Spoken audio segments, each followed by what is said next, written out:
How are you? Yeah, all good. Yeah, I can't complain. Yeah. All right. Yeah, How about yourself? yeah, good. Are you at home or is this the new studio? No, this is a new studio. Yeah. So I only moved in about a month ago. No, I'm hoping it's not too echoey. we'll soon find out on the playback. Yeah. Yeah. Whereabouts is it? So it's in South Woodford. So it's just down the road from where I live. I live in Woodford Green. Yeah. So that's kind of the end of the Central Line, or close to the end of the Central Line. So Essex, London border. Nice. I was going to say it's a very minimal bedroom. Thank you. Yeah, well, I was working from home since since lockdown, like a lot of people. And before that, I used to have some desk space that I rented in Farringdon, which Yeah. I loved. But I really didn't miss the commute. And I think since off the back of lockdown, I realised I didn't want to commute into London anymore.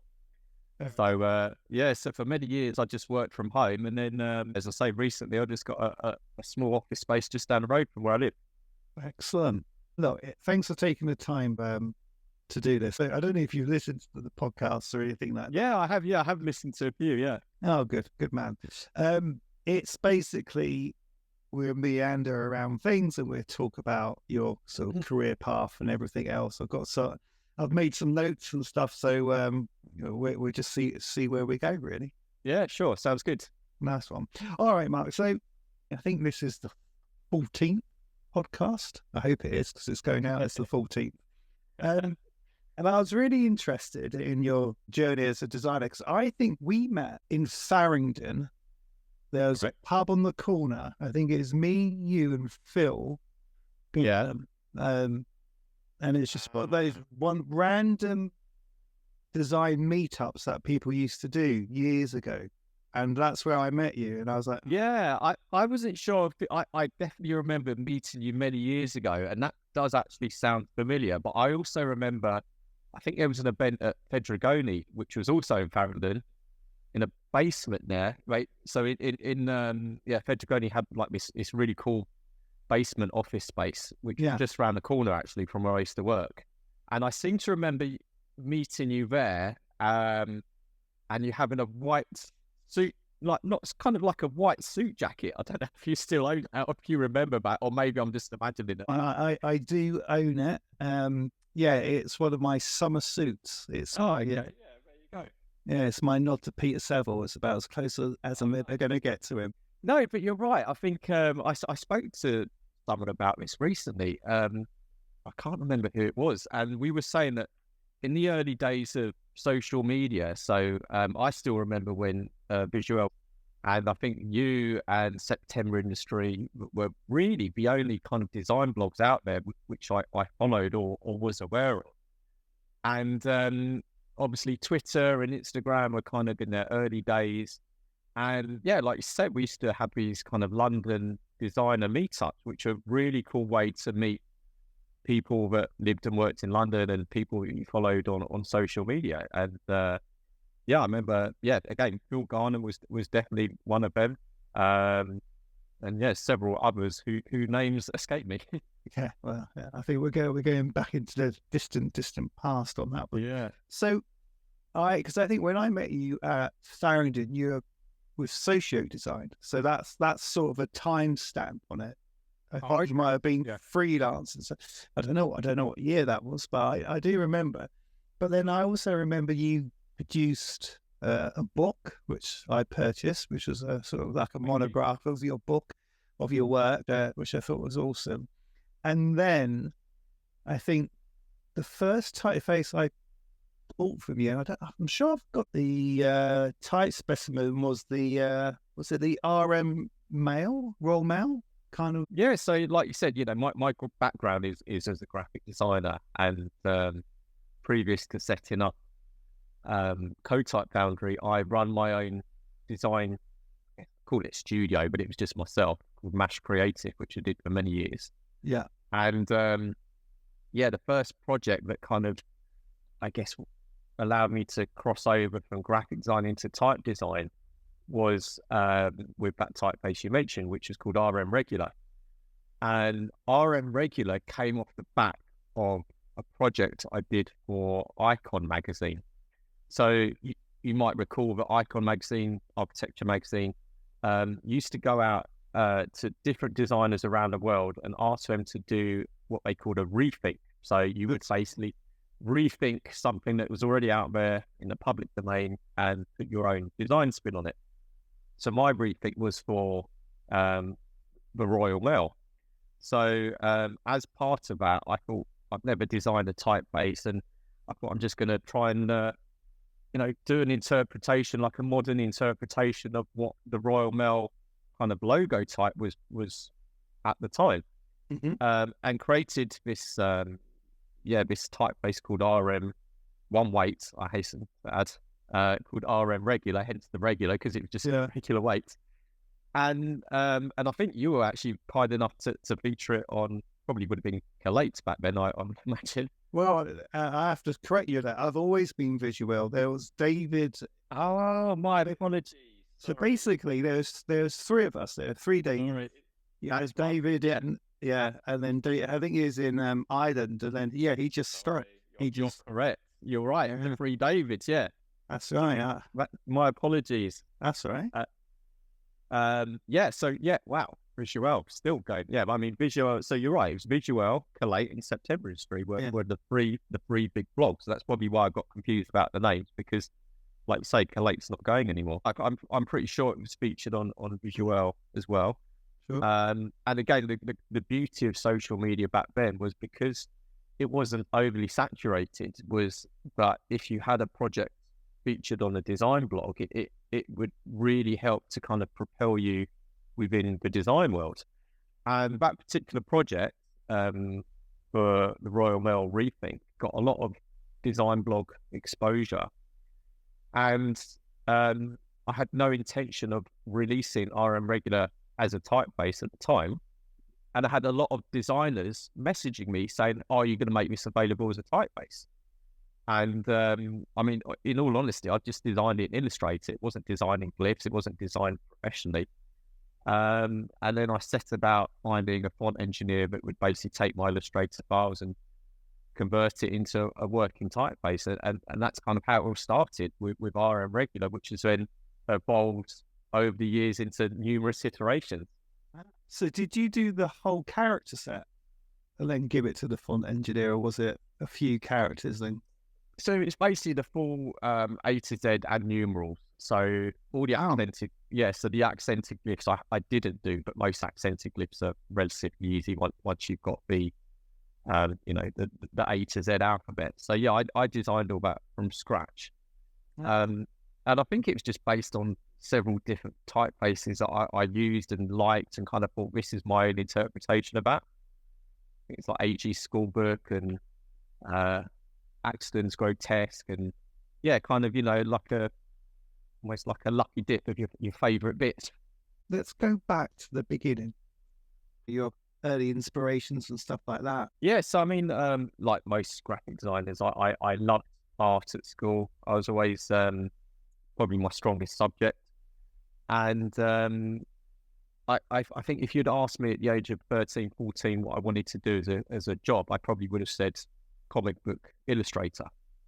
But I felt I wasn't good enough. I was good at art and I was okay at illustration, but I didn't ever feel I was good enough to be an illustrator. And I think at the age of 14, I won an award in my school for Best Artist of the Year or something, which for me was a huge honour at the time, and was presented with a book voucher. And I went into, I can't remember what bookshop it would have been, and stumbled a book on graphic design. So purchased that and thought, wow, this is great. This means I can be creative, but not necessarily through illustration, through kind of other artistic means. So that's kind of my first insight as to graphic, what is a graphic designer. And even then, I didn't really know. And then at 15, I did work experience with a design agency in central London. Again, I'm getting old. I can't remember the name of it, but I'm not even sure if it's still going, to be honest. And what was quite, I was going to say, what sort of work was that? Was it more music based? Or No, it was. I think it was editorial. I think it was a publication from memory, and what was quite funny was the graphic. There was, I think, two graphic designers there within this fairly large building, and they were still using airbrushing at the time. And I remember this guy showing me like how to airbrush. I thought, wow, that's so cool. And computers obviously being used, but not as extensively as they are today. And just really kind of falling in love with it, just kind of, learning about type and just the basics of, I guess, editorial design. And just really fell in love with it from the age of 15, and then really stuck with that as a career path. A lot of people don't know what they want to do at 15, and I felt very fortunate that at that age I knew, right, that's what I want to do. I want to be a graphic designer, and I'm going to pursue that path. So then did my GCSEs, did my A-levels, then went on to university, studied visual communication design, and then was very lucky that 2 weeks after leaving university, I landed my first job. So I was really fortunate. I mean, I didn't have to do internships or anything like that. So, and then I basically worked in the industry since I was, I think, 21, 22. And the longest break I've had off in that whole period, it's been 2 weeks. I've always been working. Yeah. Well, it's one of those jobs that I think you need to commit to, right? Like, was it 80,000 hours and all of that? Yeah, I mean, it sounds quite similar to me. Yeah, when I left LCP, 1994, so this is my 30th year, I'm going full circle and everything. It was just through a recommendation. A guy called Graham was working at a small studio, needed an extra pair of hands. I went in there. You leave college, not a lot, and you just chucked in at the deep end. And I find it amazing. We didn't have a colour copier, the big beige Power PC. Do you remember those Max Power PCs and stuff? Yeah. Had one of those, black and white printer, sent things out to get rub downs and colour. While that's out, you're working, start the next project, and it's amazing. But now it's like, everything's like, can I have it now? Have it now. It's like, yeah, I think, again, not to sound like an old fart, but again, off the back of COVID, I think that has changed a lot of things, actually. Well, not just COVID, I think also where we've had recessions, I've noticed a big shift. I think prior to 2009, I think that's when I was in a job then. I remember getting made redundant. That's when I set up Mash Creative. Yeah, 2009, 2010, and I noticed a massive shift. I think kind of work before that was relatively relaxed. Everyone felt quite safe in the job. You didn't really have to overstretch yourself. And then I think off the back of that recession, all of a sudden there was this massive shift where people were having to put in very long hours and really work their asses off. So I've definitely seen a big shift, as I'm sure you've seen over the years.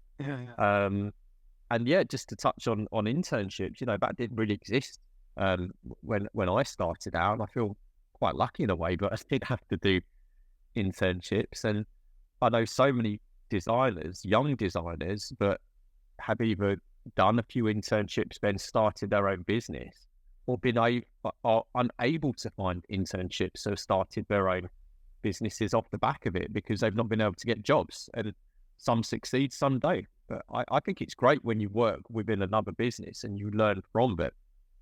I think that's really valuable. Oh, absolutely. Absolutely. I was flicking through a logo book. I've put it away. It's the counterprint logos and your U-Bear. I was flicking through the U-Bear and I was like, oh my God, that's Mark. So I'm going to ask him about that because I was just flicking. I was like, oh yeah, I forgot that you used to create some beautiful marks. Thank you. Yeah, that was kind of my area of expertise, I guess. That old saying, of being, was it, they say, jack of all trades, master of none. And that's kind of my early career. I was doing a bit of everything. And then I think I found my love for brand identity, and that's what I really focused on. So when I was running Mash Creative, and if you were to look at a lot of my old work, it is very kind of logo based, and that's kind of, I think, where I carved out a bit of a name for myself within the graphic design world was as an identity designer. And Uber, yeah, that's a project I actually did with a good friend of mine, Paul Hutchinson, who runs CoType Studio in Los Angeles. So I did a lot of collaborative work with him over the years. And I think they were at a like a mobile phone accessories company. And yeah, it's just one of those really nice kind of eureka moments where you kind of, I guess someone would need to Google U bear to see what it looks like, but it's essentially a bear, almost like hugging the letter U. So it's like, yeah, it's like the negative space of the U. And it's just one of those really nice kind of, yeah, as I say, like a eureka moment where you work on something and yeah, that's it. And thankfully the client really loved it and ended up going with it. Yeah, it's brilliant. And I was also going to ask, well, there's a few things. So I've written down 2D Pete. Because I think that's obviously with your, and maybe we should touch it. We'll come back to 2D Pete. Let's go into the CoType Foundry. So you set that up. I think you come up to your 5th year doing that. Is that right? Yeah, just celebrated my 5th year. So yeah, it's 2019. Yeah, October 2019 was when I launched CoType Foundry. Going back, funny enough, to a story earlier, was launched at the Fedrigoni head office in London. Because they have, yeah, as I say, they have this really cool space there, and they very kindly let me use it. But a lot of the type specimens I'd printed for the launch were on Fedrigoni paper, so it's like a nice kind of collaboration there. Really good. And how have you found it? Do you enjoy it more than being a graphic designer, or is it? Oh, absolutely, 100%, without hesitation. It is the best business decision I've ever made. I absolutely love it. I think I was about 6 months into running CoType Foundry, and I was still running Mash Creative, and the work from CoType Foundry was overtaking that of Mash, and I kind of made the decision, do I take extra staff on?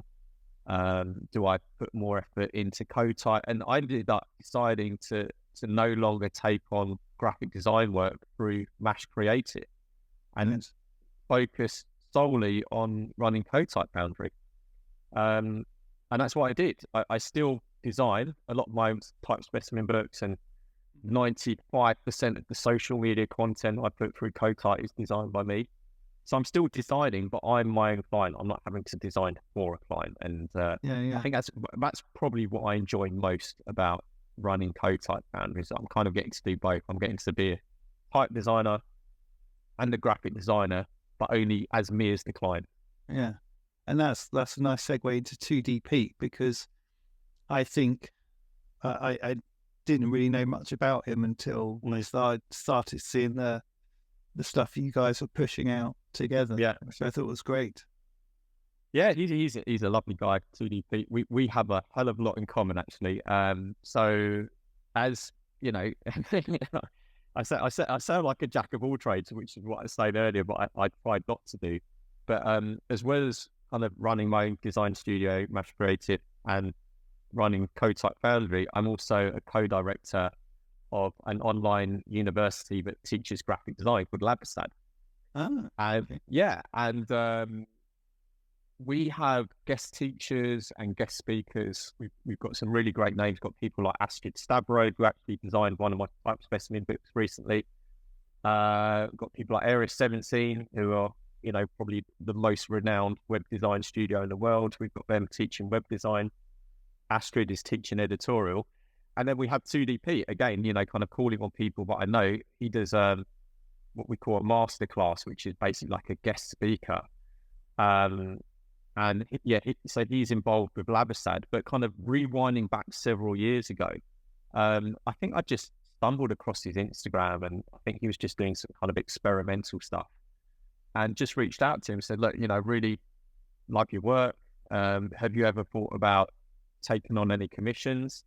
And that kind of just got the conversation going. And then over the years, he's done loads of work using my typefaces, and we had this kind of ongoing relationship where every time I reach a milestone birthday. So as I said, I've just reached 5 years of CoType Foundry.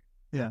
Or if I get an additional 10,000 followers, he always does like a celebratory animation for me. So yeah, we've had this lovely ongoing relationship for many years now. Really talented guy, and yeah, really nice guy. And as I say, we've got a lot in common. We've not even touched on my early career, but we both started off very similar, which was actually designing for the music industry, mainly kind of club flyers. So again, club flyers don't really exist these days, but back in the day, you'd have these printed club flyers to promote a club night, and we both did that around a similar time in London, unknowingly. Like, he used to work for another company, I think it was AMP, who was part of Ministry of Sound. And yeah, it just so happened that we worked in a very similar field. So yeah, we've got, every time we catch up, we've got so much in common to talk about. But yeah, cool guy, very talented. And what? So have you got any of your club flyers? Yeah, Oh yeah, I have. Yeah, I kept like shoe boxes full of them. Oh really? And yeah, as I mentioned earlier with Labisad, I teach brand identity design as a module on that. So it's like a 6-week module. So one class every week. And my first class is kind of an introduction as to who I am and where I've come from.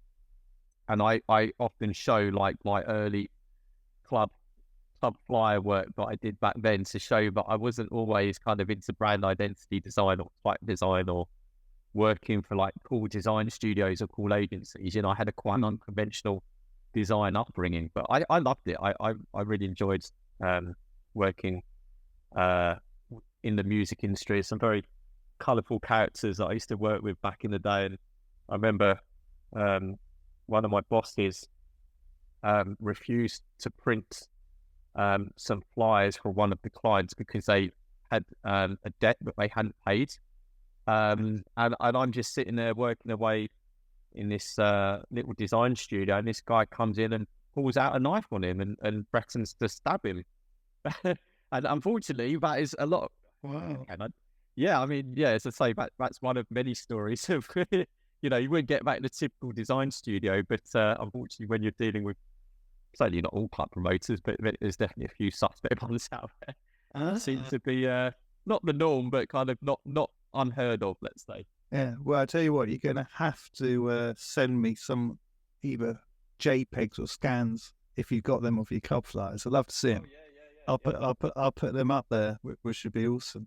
So so I suppose music is one of your things into design as well. So you did the club flyers, you did the type and everything else. Oh, I've written down the Mini, your car. It's a bit of a thing, isn't it? It's a bit of a passion. Oh yeah, definitely. Yeah. So I think on my Mass Creative bio, it says something like design, type, and cars, which pretty much summarizes me as a person. Yeah, those are my 3 passions. Yeah. Get it rebuilt or something. I could have. Yeah, it's got its own Instagram page, right? I'm sure. That's right. Yeah, it's at PJ_1275GT. not the most catchy name, but yeah, so it's a 1275 GT Mini. And yeah, it was in a 3-year restoration. I didn't dream it would take that long. I bought this. Yeah, it's a 1971 Mini 1275 GT Clubman. And I bought it, I'm trying to think, about 8-9 years ago. When I bought it, it was not bad condition, and I thought, at some point I'd love to restore it and, get it looking absolutely mint. Yeah. Took it to this body shop guy who I'd been following on Instagram, this guy called Spike's Vintage Auto Restoration, and showed it to him. And he's like, yeah, it doesn't look too bad. I think we can probably get away with, a bit of rust repair and a kind of a light restoration. And then it was one of those just horror stories. Like, I don't know if you watch Car SOS or any of these car programs, where they kind of rub down the bodywork, and then it just kind of shows this huge, like, areas of rust and bodge repairs, and that's basically what it was. I think It was so bad, it just ended up going to what should have been a relatively small project, ended up being this big 3-year-long project. But it is absolutely mint now. It's kind of concourse condition. I've taken it to a few car shows, and yeah, very proud of it. But it's been a real money pit. Say that's probably a nice extension somewhere. Oh yeah, very much a small extension of a car. Oh yeah, I think if my wife knew what it cost me, she'd probably never talk to me. I've sold a typeface. It's fine. Exactly. Yeah, and actually, I was going to say, because we had the pleasure of working together on the typeface for the University of Leeds. That's right. Yeah, which was really real insight, and that was probably sort of a tip of hat to you, and also to Diana, who I think is does a lot of the font engineering stuff as well. I thought that was really interesting because of that idea of trying to make it more accessible, some of the characters, and I thought it turned out really, really nice. Yeah, it is a great project to work on. You and OPX were a joy to work with. I happen, happy to say. But yeah, I mean, Diana, you mentioned we're basically a small team, CoType Foundry. There's 4 of us. There's myself. There's Lisa, who is, I guess, like a studio manager, kind of does a lot of the general day-to-day admin. There's Diana, who's actually based in Amsterdam. She runs her own font foundry as well, but she is, kind of almost full-time CoType. Certainly has been over the years with so many typeface releases. And then we have Ben that handles all the licensing bits and bobs that go with that and legality. So yeah, Diana is a hugely instrumental part of the CoType team and hugely talented. And which leads me nicely on to our newest typeface release, which is called Lock. And up until then, barring Aeonic, which was a collaborative project with an old colleague of mine, Joe Leadbeater, all the other typefaces I've released have just been my own designs. And this typeface called Lock, I started working on it. I had this idea for a sans and a serif that shared the same skeleton, but also had stencil cuts to go with it as well. Yeah. And I had these kind of early iteration designs, which I sent over to Diana. We kind of had a bit of back and forth with like glyph files and working together. And over the course of several months, she was kind of adding more and more design input into it. And it got to the point I was like, I can't put my hand on my heart and say this is my design anymore. This is a collaborative effort. And so that's our first collaborative type design Lock between myself and Diana Avizia. So again, it proves how instrumental she is to CoType Foundry, but not only is she kind of like our lead type designer, but she's also collaborated with this typeface Lock as well. Yeah, and I was going to go back to that because I think I definitely featured it on the visual, and thank you for the sample. It's beautiful. Two things. You got Astrid to design it. That's a milestone in one's career, I would have thought, just to get. Oh yeah, definitely. Yeah, someone as great as Astrid to do it. And then the other thing was that it's printed over in Greece. Is that right? Is it future format? Yeah, that's correct. Yeah, that's correct. Yeah, so I mean, going back to Astrid, I've been like she will tell you this herself probably. Like when I've gone to her and met her in person, I literally was like a fanboy. I was a massive fan of your work, and I've been aware of her work for many years. Again, if you're an older designer like us too, I'm sure you don't mind me saying that. From Atlas Design, kind of is where I was aware of her work, and I would say, she's one of the best editorial designers out there. And I went over to a type design conference in Ireland last year, and she was actually one of the guest speakers there. And I saw her talk there and was like, wow, yeah, she's great. She seems amazing. I was actually too, I guess, shy to go and say hello to her after. And then as I said, with this whole Labasad University thing, we were looking for an editorial teacher, an editorial designer to teach that module, and reached out to her, met her in person along with my other co-director, Marina, who's based in Barcelona. And we went out for a dinner in London and just got on really, really well, got on like an absolute house on fire. Yeah. And we just got talking and just said, look, it'd be great to work on a project together one day. And she said how she'd always loved to work on a type specimen. And then, several months later, I think this whole lock type specimen came about. I was like, actually, this could be a perfect fit for Astrid. So reached out to her, and she was, really happy about taking the project on. And, she did such a great job. And she's one of those people where I was very happy just to kind of give a very brief overview of what I wanted and just really let her do her own thing on it. And she didn't disappoint. I think, as you said, you've got a specimen, but yourself, I think she's done an absolutely amazing job. So, really proud of that. And then, regarding future format, with Semiotic Design, so they've done a couple of projects with me as well. They designed the Ionic Pro type specimen and also the Scandium type specimen. And because they're based in Greece, they had an ongoing relationship with Future Format, who they had designed their brand identity and website for. And because they were designing it in Greece, it made sense from a production point of view to print it in Greece. That's the third type specimen that they printed for me. I think they kindly sent me one of their book packs that Semiotic would have designed, and it, so nice. Yeah, I've got one on my bookshelf up there. Actually, I'm looking at it now. Ionic has really taken off, hasn't it? That is one of those typefaces that I think I see in so many submissions coming forward. I'm like, oh, yeah, there it is again. So it's been brilliant. I couldn't have dreamt it would sell as well as it had, or has, I should say.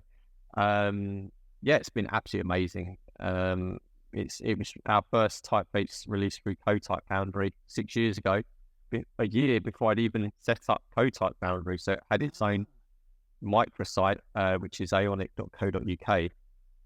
And I think there's an element of, there's definitely an element of luck. I think when you design a typeface,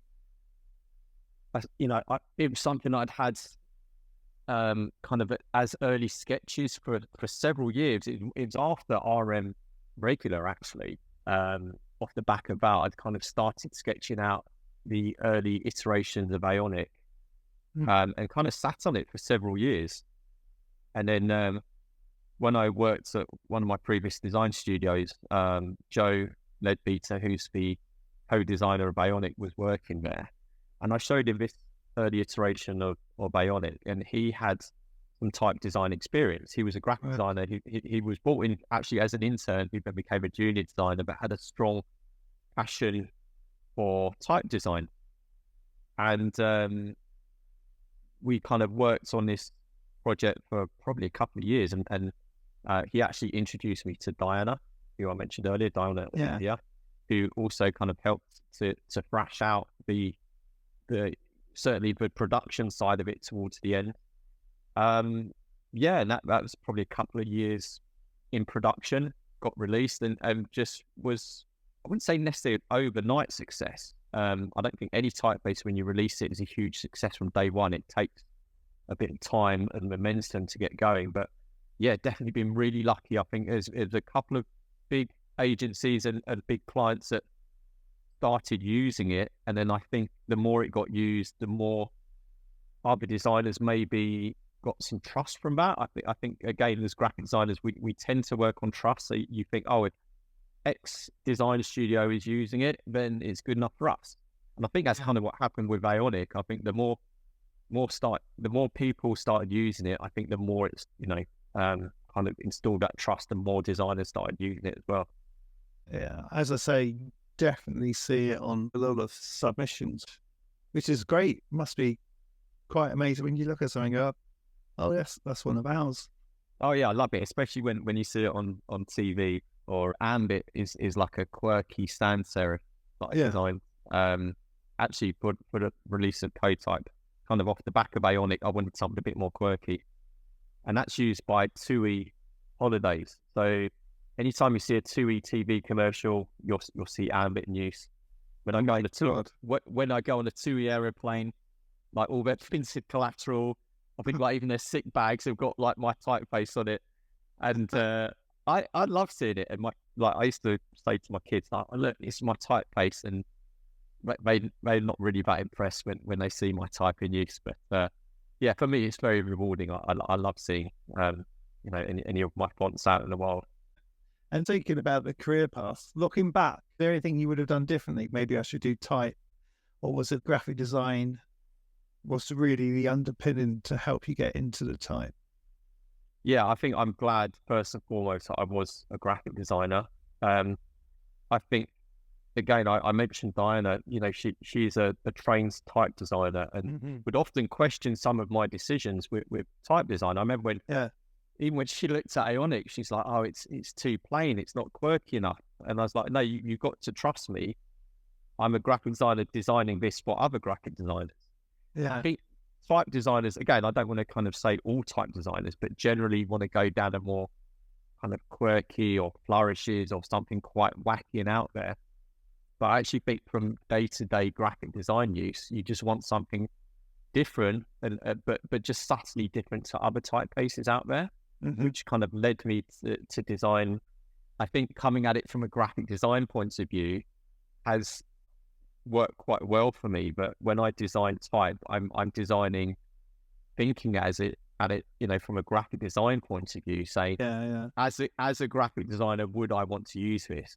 Rather than creating something just because it's wacky and it's unusual, actually designing something for a purpose. So yeah, I think that's definitely been a good grounding for me, and I don't regret it for 1 minute. Nice. So surely you're going to start doing Ionic merchandise, aren't you? Ionic sick bags or whatever it is. I can imagine there were hats for people with little Ionic hat. I can imagine it. And where's the name?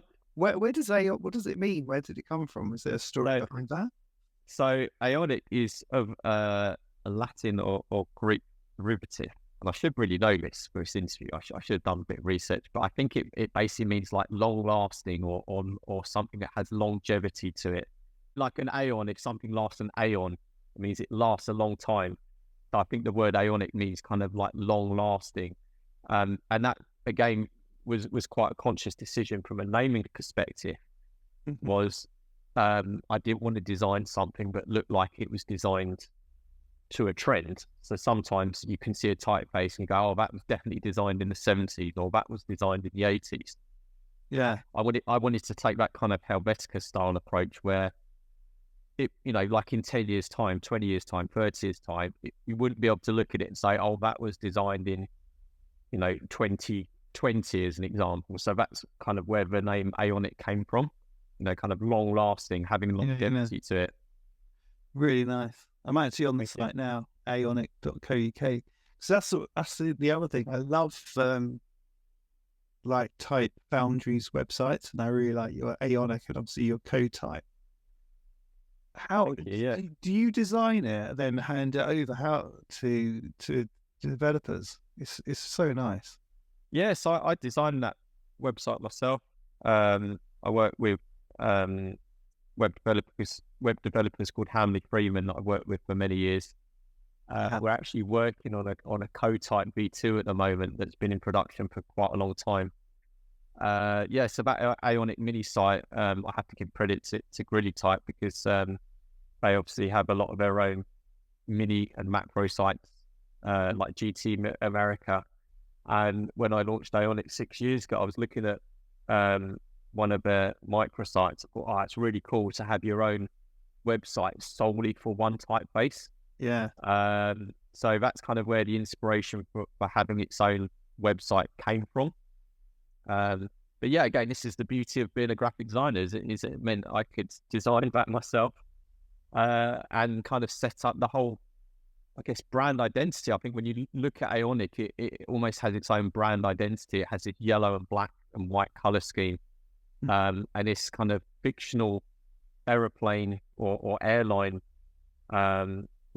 livery and graphics and everything else that is associated with air travel was kind of the basis for the big idea behind selling Aonic. So you see that in the type specimen book, you see it on the website, you see it in all the social media content. So yeah, as I said, I almost treated it much in the same way as I would have done with a branding project. Nice. Yeah, it must be great to design your own things. Oh yeah. Some of the times it's like, okay, it's the ultimate sort of self-indulgence. Yeah, absolutely. Yeah, and this is what I mean. It's I'm my own client. No one's telling me no, you can't do that, or make that logo bigger or change that typeface, because I've only got to answer to myself. And that as a being a graphic designer for some 20 plus years before I set up CoType, I think I was becoming more and more tired of client feedback and that old, oh well, my girlfriend's sister's auntie's uncle is a architect, and he said that should be 2 pixels smaller, and it just used to drive me mad. I just think I think graphic design is one of those only industries where it feels like everyone and anyone can give feedback because they studied GCSE or they've got whatever it is. They feel like they can give feedback, and 9 times out of 10 that feedback is not the best, and that's probably one of the things I miss the least from not designing for clients. Yeah, it's one of those things. It's like it's going to eat itself. If you don't do it, someone else is going to do it, right? It's crazy. If you wouldn't do that to an architect. No, exactly that. I've said that so many times to people, and I'd be quite protective over my designs. Like in the early years, I'd be like, well, you've seeked me out as a designer, you've seen my work, you have commissioned me to do this, you're paying me money. In my professional opinion, this is the answer to your problem, essentially. And sometimes they listen to you, and sometimes they don't. And when they don't listen to you, it's quite easy to get frustrated and say, well, I'm the professional here and you should take my advice. And I think over the years, I just kind of got a bit worn down by it all and just ended up saying, well, at the end of the day, it's your money. You can take my advice or choose to ignore it. But I think I've had, unfortunately, probably only a handful of very bad clients over the years, but it really does have an effect on you, I think, as a designer when you deal with really bad clients. It's not nice. And it's one of those things, when you leave uni, you've sort of taught how to design, taught how to sort of run a business. The two-way reactions to it, and then make it pop. And I can do that in Canva. Yeah.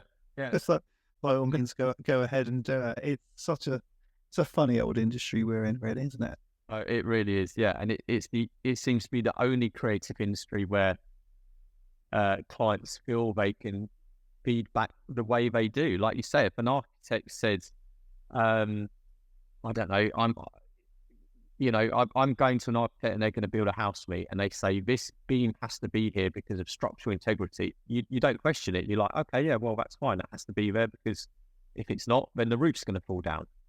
Whereas in graphic design, if you say to a client, oh, well, I've done that because of, I don't know, whatever that reason is, they'll often be like, oh, well, yeah, I hear what you're saying, but yeah, my girlfriend said she doesn't like that. Or, the weirdest excuses. I've heard everything and anything over years. Yeah, well, it sounds like you're getting, removing yourself from that kind of world. Oh, yeah, absolutely. That probably 99% of the people who listen to this or go to Visual are in that world. So yeah, we hear you and we salute you that you've done it, and you're very lucky that you've got yourself out of it. I always ask, it came from one of the early podcasts, if there's something someone might have said to you at the very beginning that you hold on to as a bit of advice. Yeah, I like, obviously, well, both listeners that don't know, obviously you send over general guidance and questions you might get asked during the interview, and I saw that and I was really kind of struggling to come up with an answer for that.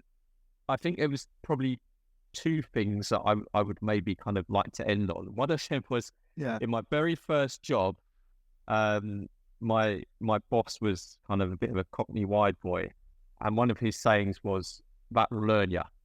In other words, that will teach you. And what he meant by that was, or how I took it was, kind of, you do something wrong and you will learn the hard way. And I think that is very true. I think almost every life lesson I've learned, whether it's in design or just in day-to-day life, has been from doing something wrong, learning from my mistakes, and keep pushing on. So I definitely wanted to end on that.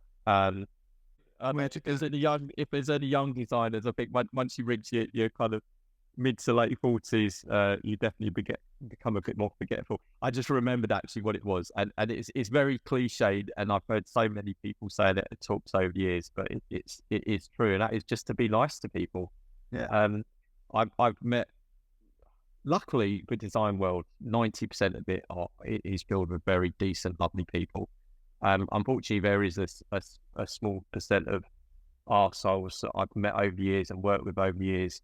And I've just never really wanted to be like that. I just want to be nice to people, have nice clients, do good work, and then also kind of impart what I've learned over the years to younger generations as well. So sometimes I have people just emailing me out of the blue, just asking for advice. So I think, again, if you're fortunate enough to have had 25 plus years in the industry, or however long that experience is within any industry, is to pass on that wisdom or your learnings to the younger generation, because I think that's really important for them. Because again, that comes back to the first one, that will learn you, is that if you've learned something the hard way, that doesn't necessarily mean that someone else has to learn it the hard way. You can explain to them why they shouldn't do that, or a way to get around it. So yeah, those are the two things I guess I wanted to end on. With, that will learn you, and be nice to people. Yeah, very good. Well, thank you, Mark. That was great. Thanks for taking your time.